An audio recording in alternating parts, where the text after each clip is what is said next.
What's going on, fantasy football fans? I'm your host, Hussein the Brain, and you're watching The Couch. Welcome to my Week 6 daily fantasy football picks. Last week, my picks were pretty good. I had Tom Brady and Edelman in most of my cash lineups, but unfortunately, I had Jamal Charles in just about every cash lineup. As you all know, he suffered a terrible injury, torn ACL. So I ended up losing a bunch of cash lineups because of that injury. But fortunately, I had one lineup that came close to winning the $1 million contest on FanDuel. Take a look at my lineup right here. So I went with a super Blake Bortles stack. I had Blake Bortles and both the Allen brothers. It ended up working out really good. If Gronk had 1 or 2 touchdowns, I probably would have won the $1 million. Now let's talk a little bit about strategy before I get into my picks for this week. People ask me, how do I pick my kickers? Well, I have a criteria. As you guys already know, that kickers are the most inconsistent position from week to week and also from season to season. But these are the factors I use to help me pick which kicker to select in DFS. I prefer to have a kicker that's playing in good weather conditions that aren't too windy, and ideally even a dome. Teams that have the lead are more likely to kick a field goal. They don't need to risk it and do something crazy like we just saw last week in the Steelers game where Le'Veon Bell scored that last minute touchdown. If the Steelers had the lead the whole game, they would have probably just kicked the field goal. It's 4th down and you're close to the touchdown. If you're up by 2 touchdowns, why would you try to go for a touchdown? That's crazy. You just kick a field goal. So teams with the lead are more likely to kick field goals. Kickers on teams that don't struggle to move the ball offensively are also better. Look at the Patriots, for example. And if you pick a kicker on a team who can rely on their defense, that's a big positive. Hey, we'll just let our defense do the work. They'll win the game for us. We don't need to go for a bunch of touchdowns. Let's just kick a field goal, be up by 10 points or even 3 points. We're fine for settling for a field goal. We have that killer defense. They have our back. Seattle Seahawks, for example, they can rely on their defense. And the most important advice I can give to you when picking a kicker is not to overspend. Remember, always quarterbacks, running backs, wide receivers, they're always priority. Don't ever spend money on a kicker and let those positions suffer. I'd rather allocate more of my money on those positions than a kicker. That was a cool little pep talk we had about kickers. Now let's go into my picks for week 6. You know how we like to do on this show. We start off by picking the kicker and defense. That way it gives us a better idea of our average remaining salary. After that, we go back up to the quarterback and work our way down. I like all 3 of these minimum price kickers. I like Zach Hawker, Matt Prater, and Robbie Gould. Let's go with Robbie Gould as the kicker to pick for now. Some other options are Phil Dawson, Mason Crosby, I like him. Matt Bryant, I also like him. And Caleb Sturgis, he's okay. But the kicker I think that'll score the most points, if I had to project one kicker to do so, would be Steven Hauschka of the Seattle Seahawks. Of course, he's priced at $5,000. Quite expensive. For defenses, if you want to punt, you can go with the 49ers D. Obviously, not too confident there in that defense. The Titans D at $4,100. The Lions D at $4,300 is not too bad. We'll stick him in there for now. And if we do have more money, I definitely would like to get a better defense than that. But we'll just put him there at $4,300 just in case we may need a couple hundred for a wide receiver or running back or something. I like the Browns defense. That's a sneaky start going against the Broncos. Peyton Manning hasn't been playing that well. Should be a windy game, so make sure you monitor the weather status before you pick the Browns defense. I like going against Peyton Manning when he's throwing against the wind. The Vikings D is another sneaky start. I picked them a few weeks ago. I really liked them that week. They did pretty good. I think that was week 3. So that's a good sneaky start right there. Chiefs are okay. Bills are okay. Ravens are okay. Bengals D, that's a defense that's okay in cash games, a defense that you can somewhat rely on week to week. They're pretty trustworthy. I like the Panthers D at $4,700. A lot of people know this. A lot of people will pick them. And I also like them as well. The Jets at $4,800. Patriots at $4,800. That's not so bad. Very risky pick. Could be good in tournaments because they're basically the worst defense this year in fantasy-wise and not doing well in real life as well, of course. The Texans defense going against the Jaguars could be a windy game as well. Now, defense that everyone likes, that everyone's picking to be the best, is the Broncos defense this week. Now, with Hakeem Talib questionable and DeMarcus Ware out, I like another defense much more than the Broncos D this week, and that's the Seattle Seahawks D.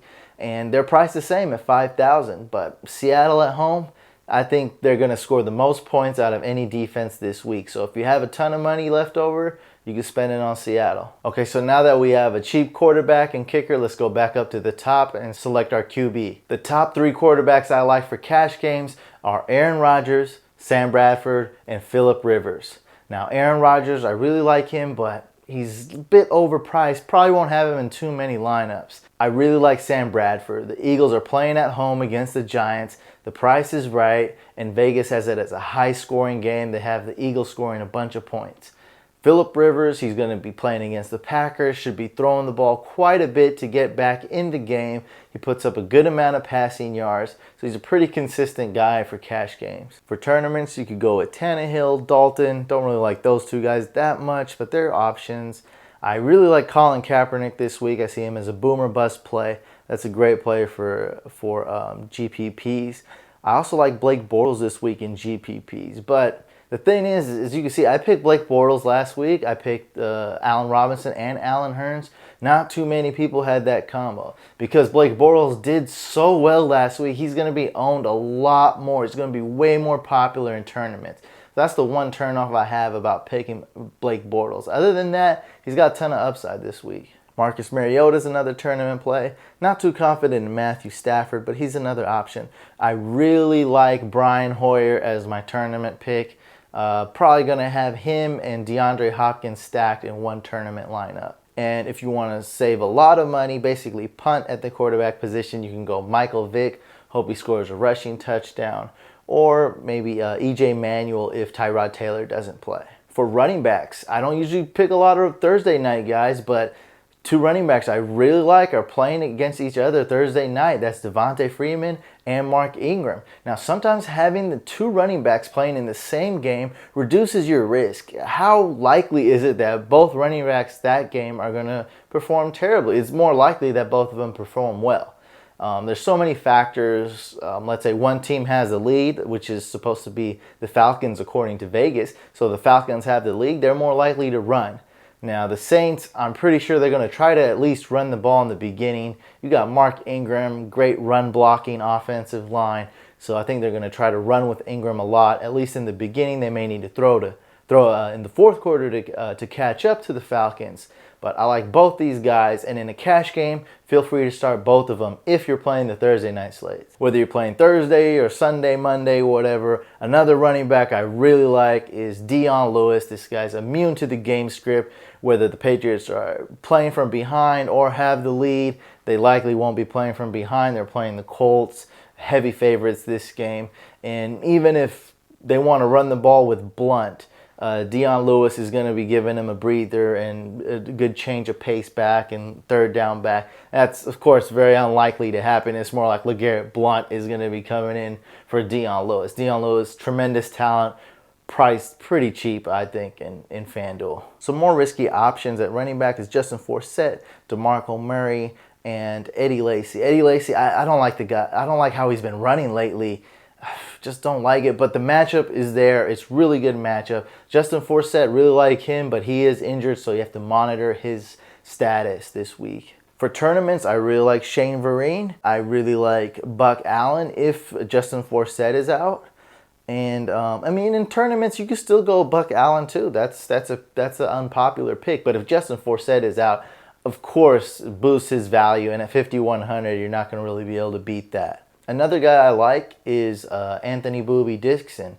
If Carlos Williams and LaShawn McCoy are out, I like this guy. Dixon is priced at 4,600, pretty cheap right there. For wide receiver, I like Odell Beckham Jr. for tournament plays.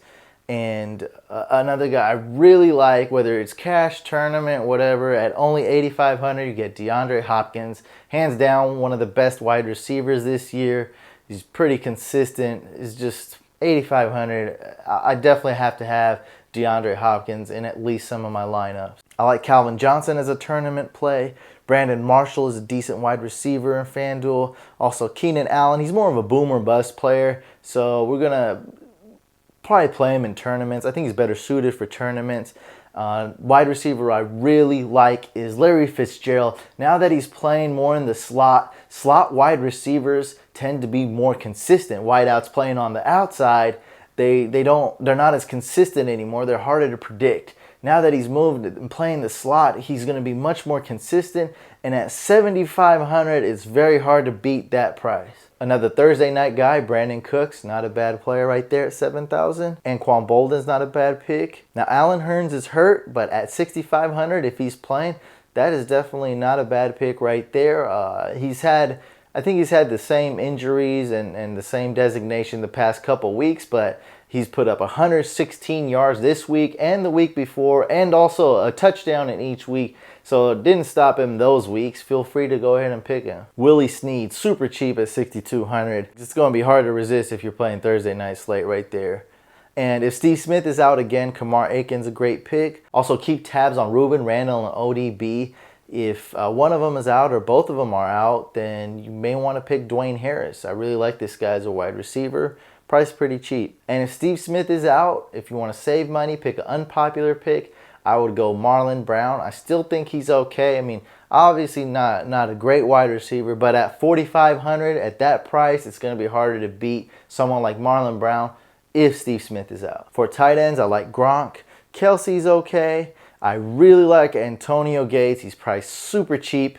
That's a guy I'm definitely going to have in some of my lineups. And more of a sneaky start is Julius Thomas. This is more of a tournament pick right here. I really like Julius Thomas at $5,200. And if you want to save some more money, I really like Crockett Gilmore. So you have to check on his injury status. I think he's going to play this week, but double check before you pick him.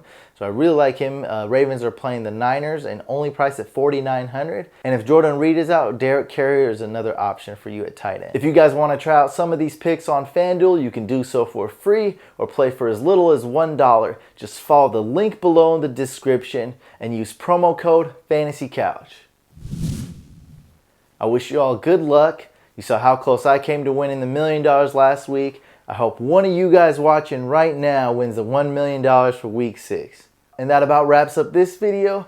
Go here for more crazy, unpopular tournament picks. I have a long list of tournament picks, and also all my notes will have a lot more players to choose from if you guys want more options. And also make sure you subscribe to the YouTube channel. We'll be doing our weekly waiver wire video for season-long leagues, and of course these videos where I reveal my top daily fantasy football picks every week. I'll see you guys on the next video.